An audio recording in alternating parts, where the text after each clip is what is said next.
A struggling Brazilian pastor who strikes a secret deal with a deadly mermaid for fame and healing powers, but the price is a soul each year. When he fails to deliver, she returns with a terrifying ultimatum: give up what he loves most, or lose everything. Desperation leads him to the sacred sea. Desire seals the deal. Before we dive into this haunting tale of sacrifice, power, and the price of desperation, make sure to subscribe to our channel so you don't miss a moment. This story gets deeper with every scene, and trust me, you'll want to stay until the very end. Let's begin. And darkness begins to bloom beneath the surface. The rain wouldn't stop falling. It had poured all night over the cracked rooftops and crooked wooden fences of Porto Velho, a sleepy town on the northern edge of Brazil. The sky was the color of wet ash, and the streets were slick with mud and garbage washed down from the hills. Dogs barked in the distance. A power line flickered like it wanted to give up. Inside a pale yellow church near the edge of the town, Pastor Eliseu da Costa knelt on the cold floor. The paint was peeling. The wooden benches were almost empty, as they had been for months. A single old woman sat near the front, her eyes closed in prayer. A baby cried in the arms of a teenage girl who looked too tired to sing. The rest of the pews stared back at him like open wounds. The once loud choir was gone. The musicians had stopped coming when their bus fare ran out. Even the candles burned low now, short and stubby like dying breaths. Eliseu placed both hands on the pulpit and tried to summon something powerful. God will bless us if we do not faint, he said, voice rough. We must endure. No one said amen. He smiled anyway.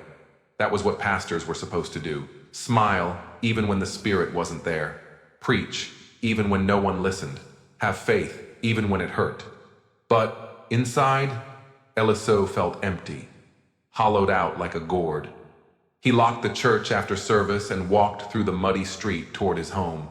A pair of drunk men whistled at him from under a mango tree. One of them spat on the ground. Still selling miracles, Pastor? Eliseu kept walking. At home, the smell of beans and wood smoke drifted through the air. His wife Luciana was stirring a pot over the stove, her shoulders tense. Did more people come today? She asked. She didn't ask how few. She already knew. Luciana had always been kind, even when things were hard, but lately her patience had grown thin. The groceries were shrinking. The landlord was knocking more often, and the baby, little Samuel, was crying more than usual. That night, after they put Samuel to sleep, Eliseu stared out the window at the dark hills. Somewhere past those hills, beyond the mangroves, was the sea. Not the tourist beaches with umbrellas and music. The other sea. The one people whispered about. The one the old fishermen warned against. The Mar da Lua, the sea of the moon. They said spirits lived there. That it was sacred. That once, a man who went there never returned. That another came back and could heal the blind, but his eyes were never the same again. Eliseu had laughed at those stories once, but now he wasn't so sure. The next day, Eliseu wandered the town like a ghost. He avoided the church. He didn't pray. He didn't open his Bible. He walked through the back streets of Porto Velho, past the bus station, the broken statue of a saint missing its head, and the closed-down bakery with its windows covered in black cloth. Everyone called him Pastor, but no one really listened to him anymore. At the edge of the town, he sat near the docks where the older men played dominoes under a faded umbrella. One of them, Zé Roberto, looked up with clouded eyes. You lost, preacher? No, Eliseu said. Just tired. The old man chuckled. Tired of waiting on a God who moves too slow? Eliseu didn't answer. Zé tapped a bony finger on the table.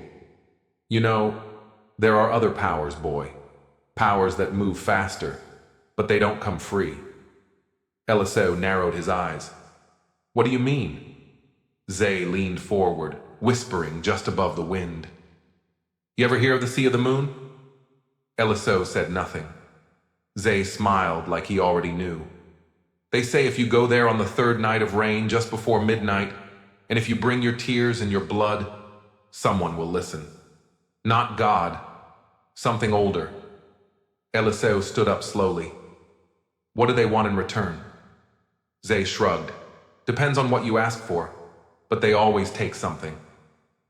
That night, Eliseo told Luciana he was going to pray alone. She nodded. Don't be long. Samuel has a fever again. His chest tightened at that. His boy, his only son. He left with nothing but a coat, a flashlight, and a whisper in his mind that wouldn't go away. Something will listen. The path to the Mar da Lua was long and overgrown. The trees became twisted, the air heavy with moisture. Fireflies blinked like eyes in the dark. Frogs croaked from the still waters beside the path. When Eliseo reached the sacred shore, it was almost midnight. The sea stretched wide and black before him, as if the sky had fallen into it. No stars above, no sound but the wind. He stepped closer to the edge. I have preached your name, he whispered. I have fasted, prayed, begged, and still, you are silent. His voice cracked. I can't feed my family. I can't heal the sick. I can't fill the pews. And I'm so tired. Tears rolled down his cheeks. If you won't answer, then maybe someone else will. He took a sharp stone and cut his palm. Blood fell into the sea. The water shimmered. At first, he thought it was just the moon reflecting. But then the surface rippled. From the deep rose a shape, slow, elegant, terrifying. A woman. No, not a woman. Something older, something beyond beauty. Her skin shimmered like pearl. Her long black hair floated like smoke in water. Her eyes were wide, silver and full of secrets. Who cries to me? She said. Eliseo dropped to his knees. I need help. She moved closer. Her voice was like music and thunder mixed. Do you know who I am? I think so, he said. You're the one they whisper about. The sea spirit. The lady below. I am called Iemanjá, she said. Mother of waters, queen of the depths. And I have heard your sorrow. He swallowed hard. I want power. Miracles. I want my church full. I want to heal. To be seen. To matter. Iemanjá tilted her head. And what will you give me in return? Anything, Eliseo said without thinking. The mermaid smiled, a smile both beautiful and cruel. Each year, when the moon is full and the sea is high, you will bring me one soul, one life that will not be missed. Eliseo hesitated. Who? Beggar, thief, drunkard, forgotten. I do not care, but the sea must feed. He felt the air press against his chest. And if I don't? Her smile vanished. Then all that I give, I will take, and more. He lowered his head. His hands trembled. I accept. The sea rose and wrapped around his feet, pulling him forward. Iemanjá touched his forehead with one cold, wet finger. The water hissed. The sky cracked. Then everything went black. Eliseo woke in his bed, gasping. His shirt clung to his skin, soaked in sweat, and his heart pounded like a drum in a funeral procession. Outside, the rain had stopped.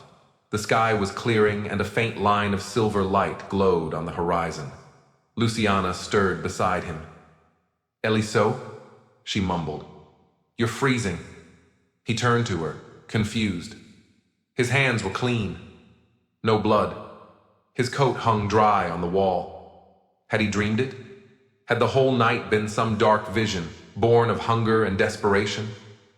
But as he sat up, something shimmered on his skin. Tiny scales, translucent and pale, lined the inside of his wrists. He rubbed at them. They vanished like mist. That morning, the fever that had gripped baby Samuel disappeared completely. No medicine, no prayer, just gone. Luciana kissed her son's forehead, eyes full of wonder. He was burning last night. Look at him now. Samuel giggled, reaching for his father's face. Eliseo didn't smile. Something inside him felt different, alive, yet cold, like a second heartbeat that didn't belong to him. The next Sunday, the church was full. Eliseo barely made it halfway through his sermon when an old woman in a wheelchair stood up on her own. People gasped. She blinked at her legs like she'd never seen them before. Another man began to scream, clawing at his chest. Eliseo rushed forward, confused, trying to calm him, but the man dropped to the floor and began to convulse. After a long, horrible moment, a black mist rose from the man's mouth and vanished into the rafters. "Eliseo!" a woman shouted. "You cast out a demon!" He hadn't meant to, but he nodded anyway. Hands reached toward him. Crutches were thrown aside. Children with tumors came forward and left without them. Word spread like wildfire. By Wednesday, the church could no longer hold the crowds. By Sunday, a tent was erected outside, and hundreds came from other towns. TV crews showed up. Healed men wept on camera. Doctors shrugged in disbelief. "You are the man of the mantle," one pastor called him, "the fire prophet." Eliseo smiled for the cameras. He shook hands with politicians. He signed books he hadn't written. He gave interviews, saying things like, "To God be the glory," and "Faith moves mountains," though deep inside, he couldn't shake the feeling that something was watching him every time he closed his eyes. Late one night, a soft voice whispered through his dreams, "You have tasted my gift. Do not forget my hunger." He awoke with a scream. That morning, he went to the riverbanks, far from the town, heart pounding. He waited until dusk, then knelt by the water. "I haven't forgotten," he said into the quiet. No answer, just the sound of frogs and the wind in the reeds. But when he turned to leave, a silver fish lay on the ground behind him, perfectly still, its eyes wide open, mouth frozen in a scream. The next few weeks passed in a blur of glory and gold. Every service grew larger than the one before. Lines snaked around the church. Eliseo's voice echoed through the speakers and filled the night like thunder. People brought their sick, children with swollen bellies, women shaking with fevers, old men clinging to breath, and Eliseo, trembling with power he didn't fully understand, laid hands on them, and they rose. The blind began to see. The lame began to dance. Tumors shrank, scars faded, and barren women began to sing as life bloomed inside them. "Glory be to God," the people cried. But Eliseo knew better. He saw the flash in their eyes, the moment right after the healing, when their gaze shifted, confused, empty. Some cried out in joy. Others stared at him for just a moment too long, like something in them had been taken, not just cured. He prayed harder. He fasted longer, but nothing ever felt holy anymore. Luciana watched the crowds with awe and growing worry. "Eliseo," she said one evening, "this isn't like before. You don't eat, you don't sleep, and your eyes, they look hollow." "I'm doing the Lord's work," he answered, forcing a smile. But at night, when Luciana and Samuel were asleep, Eliseo stood in the bathroom and stared at his reflection, watched the water in the faucet swirl unnaturally toward him, watched the mirror fog up with a breath that wasn't his. By the end of the third month, the offering baskets overflowed. The town council gave him a plot of land to build a bigger church. The mayor came to shake his hand and ask for a private healing for his wife. Eliseo healed her too. And as she wept in her husband's arms, Eliseo felt something shift in his bones, like a chain being pulled tight from deep below the sea. That night, he could not sleep. And then came the dream. He stood once more on the black shores of the Mardalua. The sea shimmered like oil. From the deep rose Iemanjá, more terrible and beautiful than before. Her smile was gone. Her eyes glowed faint blue in the night. "You made a vow," she said. "I know," Eliseo whispered. "But it's only been months." She raised a hand. Time moves differently for those who drink from the sea. He sank to his knees. "Please, tell me what to do." Her voice rolled like a tide of knives. "Bring me a soul." He shook his head. "Anyone? One who will not be missed." His stomach twisted. "And if I refuse?" Her form twisted suddenly, becoming tall and skeletal. Her long hair rose like tendrils of shadow. Her mouth opened, and from it came the sound of drowning, thousands of gasps, chokes, and screams. She said nothing else. Eliseo woke, cold and shaking, covered in sea salt. He knew what he had to do. It took him 2 weeks to choose. He walked the streets at night, looked into alleys, watched the riverbanks and train stations. He kept seeing faces, old women laughing, boys playing soccer barefoot, drunks slurring prayers as they passed out beneath streetlights. He wanted to believe he could find someone who mattered to no one. But deep down, he knew the truth. Every soul is loved by someone, except the ones forgotten by everyone. And that's who he found. His name was João, a man with no teeth, no shoes, no past. He had lived beneath the bridge near the edge of town for years. People mocked him, children threw stones. He mumbled to himself in broken Portuguese and slept curled up like a dog. Eliseo brought him food for 3 nights straight. João smiled at him. "The pastor feeds the madman, eh?" he cackled. Eliseo laughed with him, forced and hollow. On the 4th night, Eliseo told him, "I have a better place for you. A quiet place. Warm." João nodded. "You gonna kill me, pastor?" Eliseo froze, but João only laughed. "It's okay. I'm tired." The sea was silent when they arrived. João sat on a rock, humming a song no one remembered. Eliseo stood behind him, hands shaking. The tide rolled in, slow and cold. "I'm sorry," Eliseo whispered. João turned and smiled for the last time. "I know. She's beautiful, isn't she?" Then the water rose, and João was gone. No splash, no scream, only silence. Back at home, Eliseo vomited for an hour. He didn't preach the next morning, but that evening, his phone rang. A crippled child he had prayed for months ago just stood up from his chair and began walking. "Another miracle, Pastor," the mother sobbed. "You truly walk with God." Eliseo closed his eyes and whispered, "God, forgive me." But the line was already dead, and so was João. The church grew faster than weeds after a storm. Within 6 months of that first sacrifice, Pastor Eliseo da Costa became a name whispered across Brazil. They called him O Curador, the healer. Mothers carried their sick children across state lines to find him. Videos of his sermons spread across the internet. A boy with a tumor that vanished mid-prayer, a blind man screaming as he described colors, a woman dancing with her new legs. No one questioned it. They only believed.